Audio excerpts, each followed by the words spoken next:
आपने इसको छोड़ा क्यों, इतना तो ज्ञान होना चाहिए। ऐसे भी बोला जाता है कि सबसे पहले अपनी सुरक्षा होनी चाहिए। बोला मेरे दोस्त ये जानवर है और इसका काम है डंक मारना। जब मैं इसको उठाया तो इसको यही महसूस हो रहा था कि कोई मेरे साथ गलत कर रहा है, तो इसने डंक मारा। जब जानवर होके ये अपना काम डंक मारना नहीं छोड़ सकता है, तो इंसान होके हमारा काम था लोगों को बचाना, मैं अपना काम कैसे छोड़ सकता हूं। तो टीम अभी मैच्योर नहीं है, लोग गलतियां करते हैं, कई बार उल्टी सीधी भी बोल देते हैं, लेकिन as a guardian, as a senior leader, जिस पैदान पे हम बैठे हैं, ये हमारा फर्ज बनता है कि हम अपनी अपनी डाउनलाइनों को समझाते हैं। जो समझेगा वो ब्रांड एम्बेसडर बन जाएगा, और जो मोट बुद्धि का होगा अपना जिद पकड़ के बैठेगा, धीरे धीरे छूट जाएगा। लेकिन अपना काम समझाना है। किसी की कैरियर हमारी किसी एक्टिविटी की वजह से खराब ना हो जाए, बस दिमाग में एक चीज रखो सारे सीनियर लीडर, अपना काम है डाउनलाइनों को समझाना। कभी भी आपकी डाउनलाइन कितनी भी बड़ी गलती कर दे, खुंदस मत निकाला करो प्लीज। कभी खुंदस मत निकालो, कभी उनसे दुर्व्यवहार मत करो, कभी दुश्मनी जैसा व्यवहार मत बनाओ। माफ करो और लगातार काम करते जाओ, क्योंकि हमारा रिलेशन प्रॉफिट और लॉस का रिलेशन है। यहाँ पे हमारा रिलेशन गिव एंड टेक का रिलेशन है। यहाँ पे आपको कोई रिश्तेदारी थोड़ी निभानी है किसी के घर में जाके कि भैया हम गुड रिलेशन ही बना के। कोई आपसे टेढ़ा बोलता है ठीक है, लेकिन आप अपना फर्ज करते रहो, उसको बताते रहो ट्रेनिंग कब है, मीटिंग कब है, जाओ तो वहां जाके एक एक्टिविटी करके आ जाओ। कभी ना कभी नालायक को तो समझ में आ जाएगा कि अपलाइन जो भी बोलता है मेरे लिए बोलता है। जिस दिन समझ में आ जाएगा झुक जाएगा, और ना भी झुके तो क्या दिक्कत है, अपना क्या जाता। अगर कोई अपलाइन की रिस्पेक्ट नहीं करता है, अपलाइन से बात अच्छे से नहीं करता है, तो इसमें अपलाइन का क्या लॉस है? कोई लॉस नहीं है मेरे दोस्त, कोई लॉस नहीं। हम लोग तो कई बार ऐसा होता है किसी सेंटर पे जाते हैं और कोई डायमंड मुझे रिसीव करने वाला था, वो आया ही नहीं। हम कभी वो नहीं करते, हम गाड़ी बुक करके चले जाते हैं, होटल पे जाके वेट करते हैं। फिर वो कॉल करता है गुरुजी कहाँ है, मैं बोला होटल आ गया। अरे सर सॉरी सर, बोला सॉरी की जरूरत नहीं है, हमें पता है लेट हो जाता है। एक बार ऐसा किया, अगली बार से 1 घंटा पहले लाके बैठा रहता है। तो दुश्मनी क्यों निकालना? समझ में आ रहा है? अगर बड़ा काम करना है तो याद रखना, हम बड़ा बनेंगे अगर हम एक रहेंगे।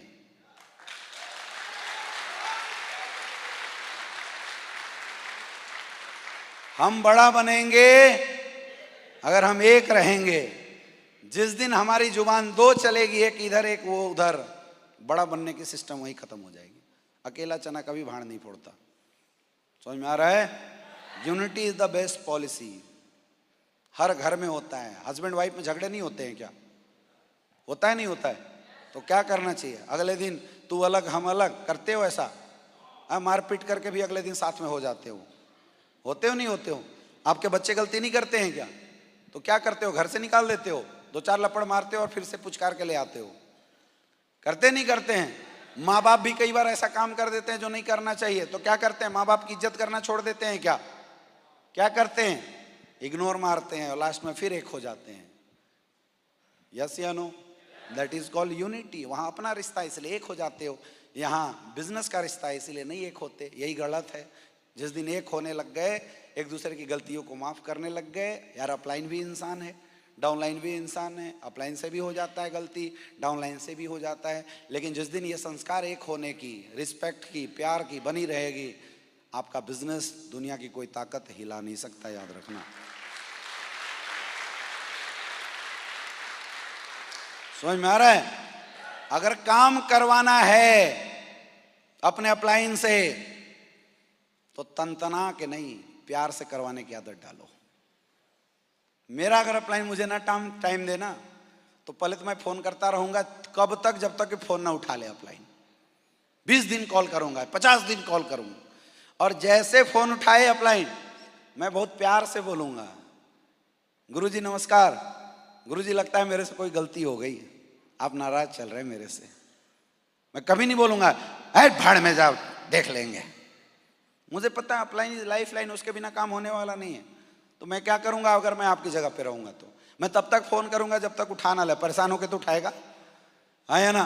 फिर मैं बोलूंगा गुरुजी नमस्कार, गुरुजी लगता है मेरे से कोई गलती हो गई। सर जाने अनजाने में अगर कोई गलती हुई होगी तो सर मैं उसके लिए आपसे क्षमा प्रार्थी हूँ। सर मुझे आपका टाइम चाहिए था, एक टाइम मिल जाता सर मेरा भी कल्याण हो जाता। मुझे बताओ कौन सा ऐसा अपलाइन है जो टाइम नहीं देगा? देगा नहीं देगा? अपने को मतलब किस बात से है? धंधे से ना? यस या नो? ना सर मेरी गलती थोड़ी थी। अरे मेरी भी गलती नहीं थी, फिर भी मैं होशियार हूं, मैं तो बोलूंगा क्योंकि मुझे मेरा धंधा निकलवाना है। यस या नो? झुकने से अगर तरक्की हो ना तो हमेशा झुक के रहना चाहिए, क्योंकि फलों से लदी हुई डालियां हमेशा झुकी रहती हैं।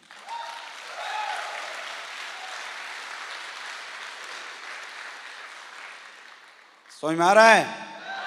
बोलते हैं सहज बनो ऐसा, सहज बनो ऐसा कि हर कोई तुम्हारे साथ बैठने में कंफर्टेबल महसूस करे, और बड़ा बनो इतना कि कोई भी तुम्हारे साथ बैठने की हिम्मत ना कर सके। औकात हम अपनी खुद नहीं बनाते, हमारी औकात लोग बनाते हैं। मैं बड़ा हूं, अगर ये बात आप खुद बोल रहे हैं तो आपसे नीचा इंसान कोई नहीं है। आप बड़े हो, ये बात आप नहीं पूरा समाज और दुनिया बोलनी चाहिए डंके की चोट पे। यस या नो?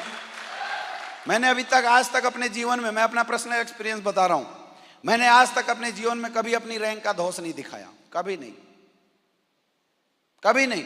मैंने ये नहीं बोला कि मैं रॉयल एम्बेसडर हूं तो मैं 20 लोगों की ट्रेनिंग में क्यों आया। तुम बोलो तो सही। अगर मेरी टीम को आज जरूरत पड़ेगी कि नहीं मुझे ग्राउंड में जाना चाहिए और 1 बाय 1 प्लान करना चाहिए और मेरे अलावा कोई लीडर वहां नहीं है, तो मैं जाऊंगा। Why not? मैं डायमंड हूं, फिर भी मैं डायमंड लेवल पे प्लान किया हूं। एक बार क्या था, डायमंड जब मैं बना तो मेरी एक टीम थी, वो दूसरी कंपनी में भाग गई। 10-12 एमराल्ड थे मेरे, भाग गए दूसरी कंपनी में। तो मैं रवि सर के साथ पटना या कहीं पे रोसड़ा साइड में कहीं मीटिंग कर रहा था। मेरे पास कॉल आया, बोला गुरुजी मैं बर्बाद हो गया, तबाह हो गया। जो भी लीडर था मेरा सफायर, अब जिस सफायर के 5, 10, 12 दोनों लेके एमराल्ड भाग जाए वो तो बर्बादी होगा। बोला क्या हुआ? बोला गुरुजी मेरे सारे एमराल्ड थे, वो चुपके पता नहीं सालों ने कब प्लानिंग कर लिया, भाग गए। मैं बोला अच्छा, कोई दिक्कत नहीं है, कोई टेंशन नहीं है। बोला सर टेंशन कैसे नहीं है, मेरी नींद उड़ी हुई है। बोला कोई बात नहीं, कोई टेंशन नहीं है, तो टेंशन मत ले, मैं तेरे साथ खड़ा हूँ। अपलाइन खड़ा है तो फिर क्या टेंशन, ठीक है। अगली बार मैं वापस आया, उसमें से एक को पकड़ा मैं। बोला क्या प्रॉब्लम है? बोला सर मेरा चेक नहीं बनता है। बोला कोई बात नहीं, चेक बनवा देंगे, तब तो रहेगा। बोला हाँ रहेंगे। बोला ठीक है, चल लोगों से मिलवा, कहाँ है तेरे लोग। फिर मैंने अपनी होंडा सिटी साइड खड़ा करी और मैंने अपना प्लेटिना पैशन प्रो था मेरे पास, उसको फिर से साफ किया, तैयार किया। मैं बोला चल मैं ग्राउंड में चलता हूँ, तू मिलवा। बोला सर आप डायमंड हैं, आप चलेंगे? बोला हाँ क्यों नहीं चलेंगे, तेरे को अपलाइन से प्रॉब्लम है ना, मैं चलता हूँ तेरे साथ। बोला सर आप, मैं बोला किसी को मत बताना मैं डायमंड हूँ, जब नहीं बताओगे तो पंगा ही नहीं होगा, मैं टेस्ट में नहीं बताऊंगा, रैंक नहीं बताऊंगा। ठीक है सर। मिलवाया उसने, और उसने करीब 1 सप्ताह में मुझे 30, 40, 50 लोगों से मिलवा दिया। 15 दिन के अंदर 60, 70 लोगों से मिलवा दिया। और उसकी जो 15 दिन की कमाई थी मेरे दोस्त लगभग 72,000 रुपए की थी उस बंदे की। मैंने 1 बाय 1 प्लान किया, 1 बाय 1, एक से मिला, एक की मीटिंग करी, एक की काउंसलिंग करी, प्लान किया, फॉलोअप किया, रिजल्ट निकाला, डीडी जमा किया।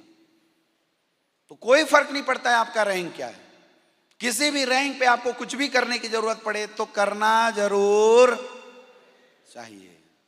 और यार अगर कोई सीनियर लीडर, अगर कोई डाउनलाइन आपको बोलती है गुरुजी एक बार सिर्फ आप हमारे यहाँ आ जाइए, तो मत पूछना मंच है, माइक है कि नहीं।